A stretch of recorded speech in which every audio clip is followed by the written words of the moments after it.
नमस्कार, मैं श्रीपाद बख्शी पुनः उपस्थित हूँ आपके सामने पानी से ज़िंदगी से एक और मोती लेकर।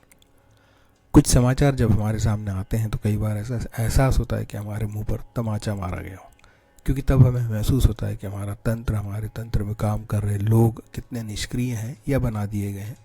उन्हें पता ही नहीं होता कि उनकी नाक के नीचे क्या किया जा रहा है। कई बार सरकारी तंत्र की कार्यप्रणाली को देखकर लगता है कि शायद उन्हें अपनी जिम्मेदारियों का भी ज्ञान नहीं होगा। पिछले 2 दिनों से अखबार में खबर है कि नेस्ले, जो कि एक नामी मल्टीनेशनल कंपनी है और बहुत से खाद्य पदार्थों के व्यापार में है, उनके द्वारा विकासशील देशों में बिकने वाले दूध और सेरेलैक में शक्कर और शहद मिलाया जाता है। यह मोटापे जैसी बीमारी का प्रमुख कारण है और आगे जाकर डायबिटीज़, रक्तचाप और अन्य बीमारियों की आशंका बढ़ाता है। इसी समाचार में आगे लिखा गया है कि विश्व स्वास्थ्य संगठन के यूरोपीय दिशा निर्देशों के अनुसार 3 साल से कम उम्र के बच्चों के लिए भोजन में शर्करा या मीठे पदार्थों का उपयोग नहीं किया जाना चाहिए। इसके ऊपर नेस्ले का जवाब है कि हम स्थानीय नियमों का पालन करते हैं।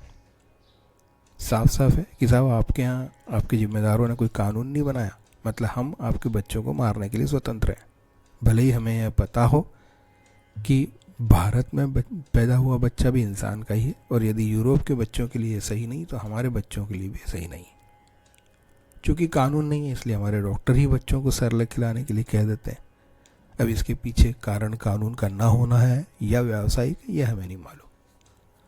अब बताइए, इंडियन मेडिकल एसोसिएशन, जिसकी बाबा रामदेव के भ्रामक प्रचार पर नज़र है, क्या इस ओर जानबूझकर नहीं देख रही? जब विश्व स्वास्थ्य संगठन की समन्वय गाइडलाइन है, तो क्या आईएमए के पढ़े लिखों को यह पता नहीं है कि बरसों से हमारे देश में इन्हीं के द्वारा प्रचारित और प्रसारित कर बच्चों को बीमार किया जा रहा है? यहाँ तो पूरी की पूरी एक पीढ़ी को बीमार कराने का प्रयास हो रहा है। ये तो देशद्रोह की श्रेणी में आना चाहिए, क्योंकि जो भी हो रहा था और हो रहा है उसकी जिम्मेदारों को खबर थी। उनके द्वारा कार्रवाई क्यों नहीं की गई, यह जांच का विषय भी है और हमारे देश में अति सक्रिय सुप्रीम कोर्ट के संज्ञान में आने का विषय भी है।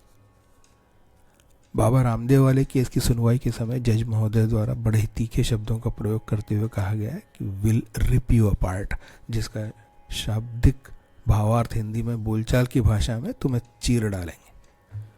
कहा जाता है कि जस्टिस इज ब्लाइंड, और उसके प्रतीकात्मक रूप में मूर्ति में आंखों में पट्टीबंदी दर्शाई जाती ताकि न्याय मिल सके, सही न्याय मिल सके। परंतु जज के इस प्रकार के उद्बोधन तो यह नहीं दर्शाते। यहाँ तो ब्लाइंड नहीं, बाइंड लग रहा है।